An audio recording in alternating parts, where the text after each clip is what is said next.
Kia ora koutou, and welcome to Ōtautahi City Voices, where we listen to Ōtautahi during the COVID-19 pandemic by interviewing city makers and community leaders. We're interested in hearing from a diversity of voices about what people discovered when we were under lockdown, what they've learnt during the pandemic, and how this has influenced or galvanised their vision for Ōtautahi Christchurch. I'm Jessica Halliday, and I'm the director of Te Pūtahi, Centre for Architecture and City Making. Today, I'm talking with Katherine Peet, a lifelong educator, adult educator, a champion of the third sector, and currently organiser and workshop leader of Network Waitangi Ōtautahi and co-chair of One Voice Te Reo Kotahi. Kia ora, Katherine. Kia ora. Welcome, and thank you so much for being part of Ōtautahi City Voices. It would be great if you could start us off by telling us a little bit about who you are, what you do, and really what your passion is. Well, I guess that what I do is that I really am driven by the idea that you can't do nothing if you're interested in building a better world. If you do nothing, the system keeps going with how it is. So it's that imperative to act and not to get paralysis from analysis, because it's really easy for me to get a bit bogged down with all the understanding of things. And so it's because I can't do nothing that I have to do something. And so what I try to do is to organise with unseen voices, using education as the tool for change, because I mean there's all sorts of ways to bring about change, and some of them are violent, and I'm not very fond of violence. And so I'm really interested in people's hopes and aspirations in that, looking at those unseen voices, because people do have these wonderful hopes for our world, and they're both personal and societal. And I'm particularly interested in working with the societal ambitions, because there's a lot of social service provision which works with people's personal needs. And I'm really interested in looking at that structural, what it is that stops people doing what they want to be able to achieve in their own lives. So that's really what I'm doing. And at the moment, well, actually for the last umpteen years, I've decided to focus on treaty education, because I think the lack of respect for the treaty as an invitation to those of us who are not Māori to share or to belong in this land, not to share the land, but to belong in the land, is the longest standing injustice. And so that's why I've got stuck into treaty work, I suppose. So that's really my passion too, but it's all around what is unjust, what is unfair, and this imperative that I can't sit there in a deck chair and do nothing. So I guess that I like to work collectively, and I like to be sure that we're working with a purpose in mind, and I mean that we are working with a purpose in mind. And I've been particularly moved by engagement with people who have a knowledge of gift relationships. And that's really what brought me into treaty work, because it was my discovery of how many tangata whenua operate on that basis of koha, that I saw my own family giving things all the time, and not necessarily being thanked for it or anything, but that wasn't expected. So that those years that we've had where everything has been driven by self-interest, it have been really difficult for me, because I believe in the value of generosity, and I believe in the necessarily invisible aspects of gift relationships. And that's been my particular interest. Wow, I mean, that's really rich territory, Katherine. So just to get down to some really solid practical matters, Whereabouts were you in lockdown way back in March? At home. I mean, yes, we're very lucky. We live in Mount Pleasant and it's on the hill and we have a beautiful view. And when we bought the section, there was nobody else around. Our children thought they were living on a farm. And now it's all got built up.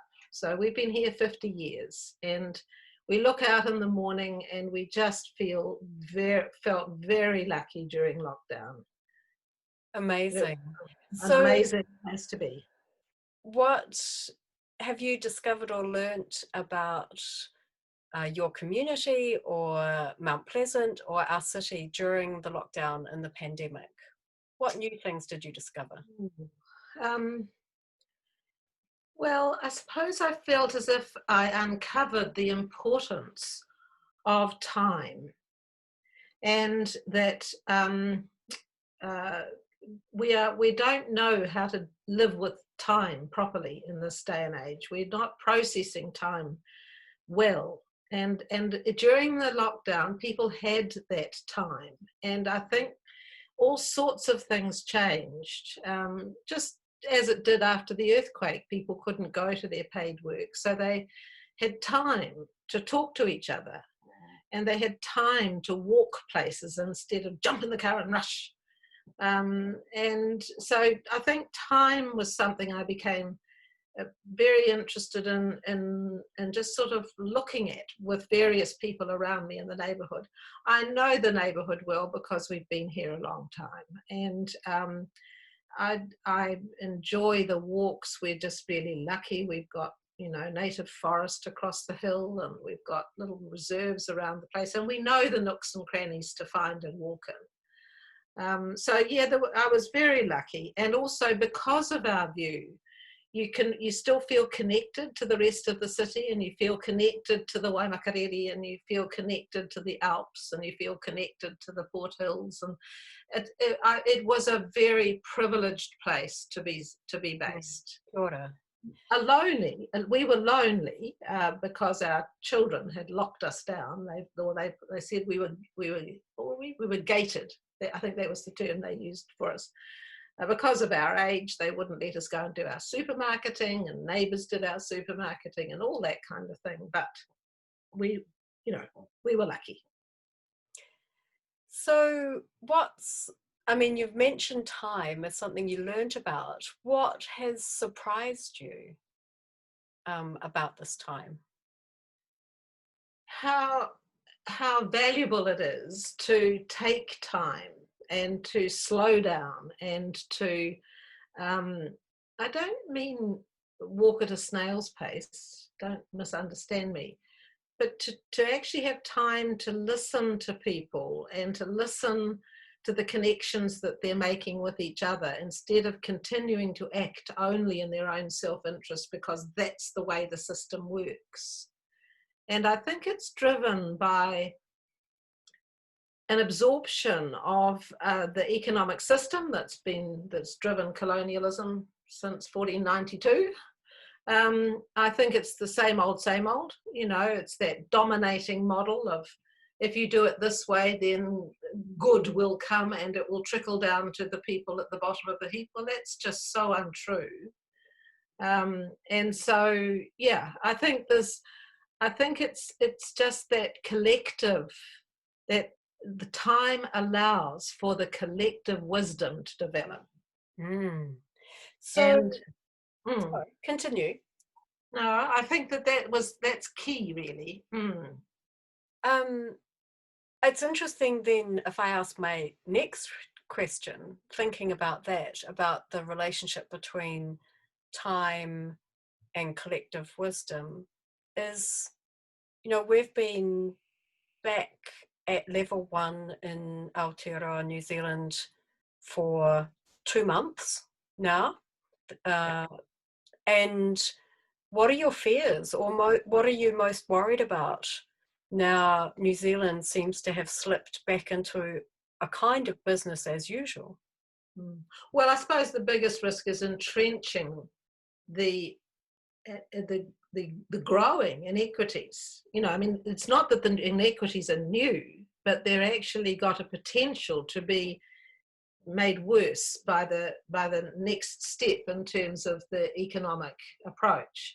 But if we actually can get people to really take time to look at their values, to look at their place-based experiences, and what did they learn during lockdown, to use your term, about being more place-based, and understanding the connections between place and values, I think people will hold on to their hopes and aspirations. But I think that the question that needs to be asked in Christchurch really urgently, because we do have the local government people looking at a vision, I think we really must take time to hear what really matters to people. What matters, what keeps you going when you're down in the dumps?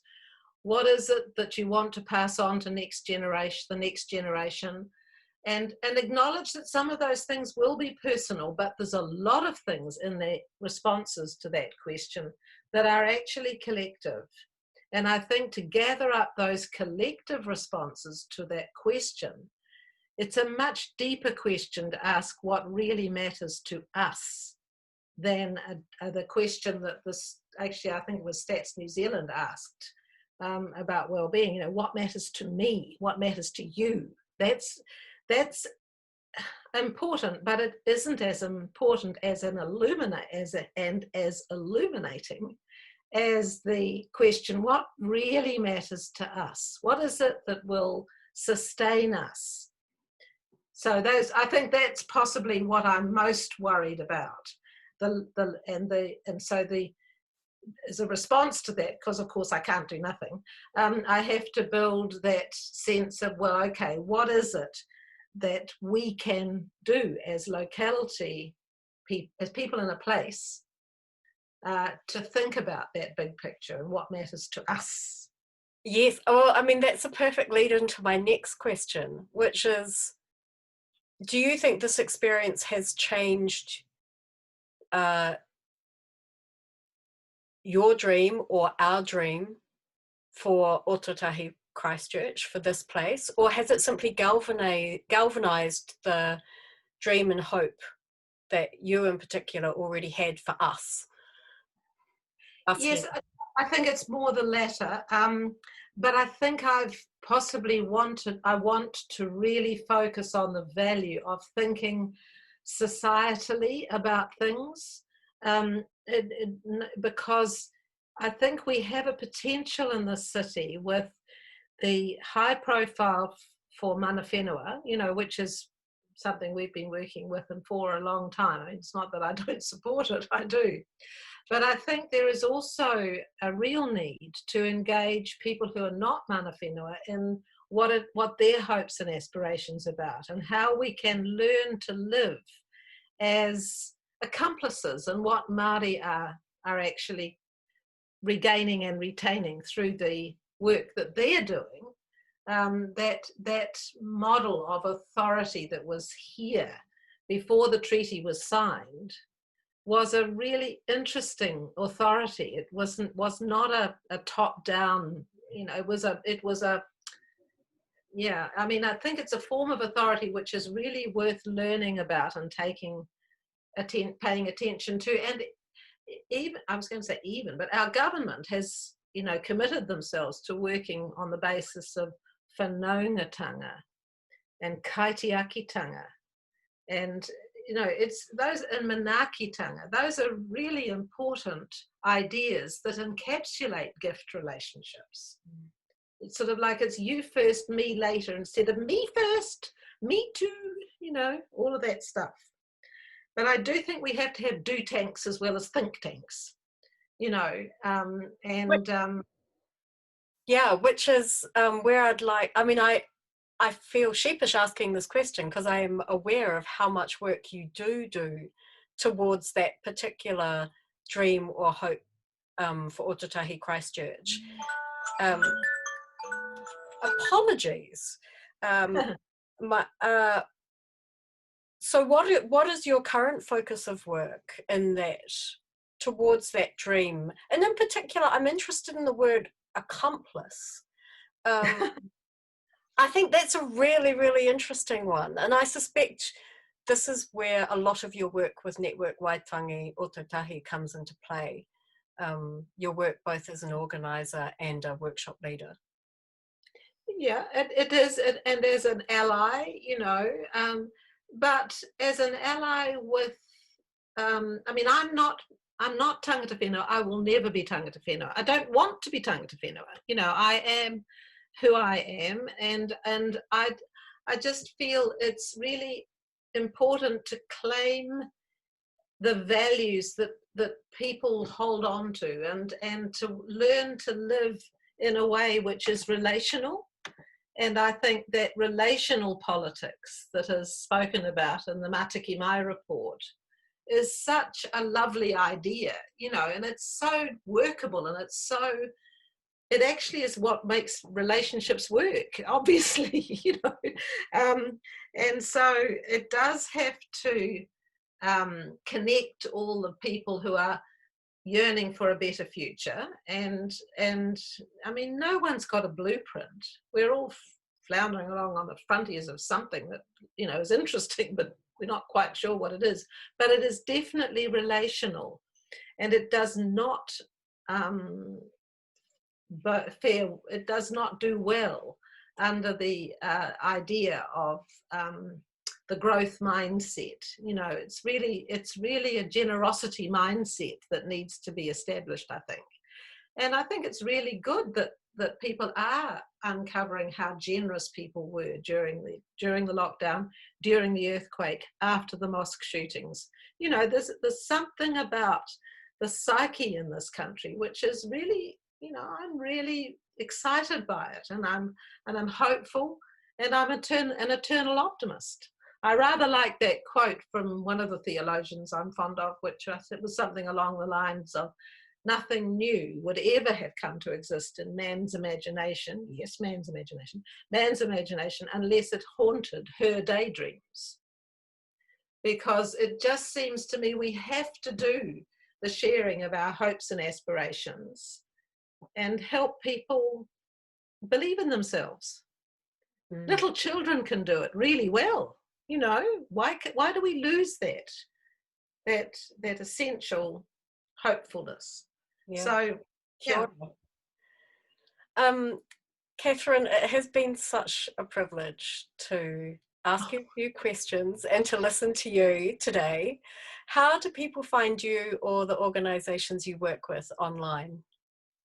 Well, my primary role is really with Network Waitangi Ōtautahi at the moment, and that has got a website, www.nwo.org.nz, and we work to support One Voice Te Reo Kotahi, because we believe that independent lot of voices in the third sector, the non-government sector, the not-for-profit sector, but sick of being not.